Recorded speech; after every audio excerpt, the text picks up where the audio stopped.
भडगाव येथील उपनगराध्यक्ष पदाची निवडणूक 17 रोजी होत असून त्यासाठी राजकीय हालचाली गतिमान झाल्या आहेत। आपल्या पक्षाचा उपनगराध्यक्ष व्हावा यासाठी शिवसेना आणि राष्ट्रवादीने कंबर कसली आहे। या दोघांचेही पक्षात हे पद मिळवण्यासाठी रस्सीखेच सुरू आहे। मला एकच आहे की गावाचा चांगला विकास व्हावा आणि गावाची प्रगती होऊन गाव विकासाकडे वाटचाल चांगली व्हावी। पालिकेत त्रिशंकू स्थिती असल्यानं अपक्ष आणि भाजपच्या प्रत्येकी एक सदस्यावर सर्व मदार आहे।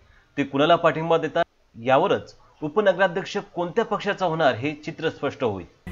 आमच्या 2.5 वर्षामध्ये जेवढं जास्तीत जास्त मला काम करण्याचं संधी मिळाली त्या संधीचं सोनं केलेलं आहे। तसंच मी जर उपनगराध्यक्ष पद मिळालं तर मी गावाचा खरोखर जास्तीत जास्त विकास करेल व आपल्या दिलीप भाऊ वाघ यांच्या उमेदवारी दिलेल्याचा नक्कीच फायदा करेल।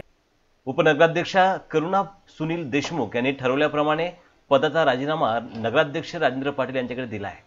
नगर परिषदेत शिवसेनेची सत्ता आहे। करुणा देशमुख यांनी नुकताच पदाचा राजीनामा नगराध्यक्ष राजेंद्र पाटील यांच्याकडे दिला।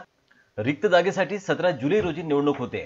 सकाळी 11 वाजता उपनगराध्यक्ष पदासाठीचे नामनिर्देशन पत्र मुख्याधिकारी विकास नवाडे यांच्याकडे दाखल करायचे आहे, अशी माहिती नगर परिषदेचे लिपिक नितीन पाटील यांनी दिली आहे।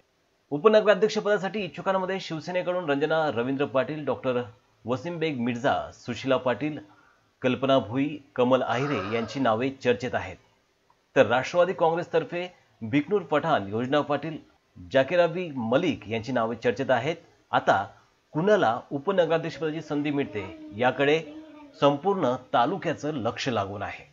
येणाऱ्या 17 तारखेला नगरपालिकेत उपनगराध्यक्ष पदाची निवडणूक आहे। त्यासाठी मी इच्छुक आहे आणि जर आमदार किशोरप्पा पाटील आणि आमचे सर्व सहकारी नगरसेवक यांच्या साथ मिळाली तर मला हे पद मिळू शकतं। आमचे लाडके नगराध्यक्ष राजेंद्रजी पाटील यांच्यासोबत त्यांचा खांद्याला खांदा लावून मी काम करणार आणि गावाचा विकास करणार।